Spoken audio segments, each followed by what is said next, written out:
ำท่วมจังได๋จังได๋เสาหักกลางเนาะลงมาถึงเจ้าของร้านถ้วยก็มั่วบ่เป็นหยังใช้โรงพยาบาลเขาออกทางออกข่าวผู้หญิงลงมาล้างถ้วยก็ล้างเสามันต้องตกลงมาใส่คือผู้ใดผู้หญิงพวกมันอันตรายแล้วล่ะเสาตัวเดียวพังลงมาหมดเลย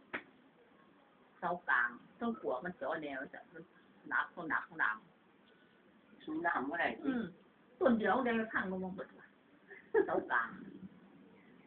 สากเจ้าของบ่ตายโรงพยาบาลดีปลอดภัยล่ะท่วมน้ำหายานเนาะวินี่น้ำมาจะ6 ปีอันนั้นแหละมันขึ้นประกาศกรุงเทพปลอดภัยบ่มากหลายเทื่อแล้ว2-3 เทื่อแล้วที่ว่าปลอดภัยไปทางอื่นแต่บ่มาทางเฮาคันมาทางไปกินกับวินนี่ก็ต้องย่านดอก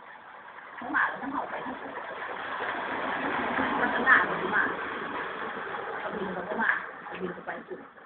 มันยังอีกยังอีกต้องหลายลูกโอ้บ่หมดง่ายไปกินก็บ่มีก็กินก็บ่มาถ้ามาตะแก้วหน้าดีก็บ่มีวัฒนานี่มาหาของเฮาน้ำหวยอยู่หน้าอยู่บ้านก็ออกพัดเต็มหวยอยู่บ่ได้ออกเมื่อไหร่ออกตรงหน้ามีเขาพอดีน้ำเที่ยงเขา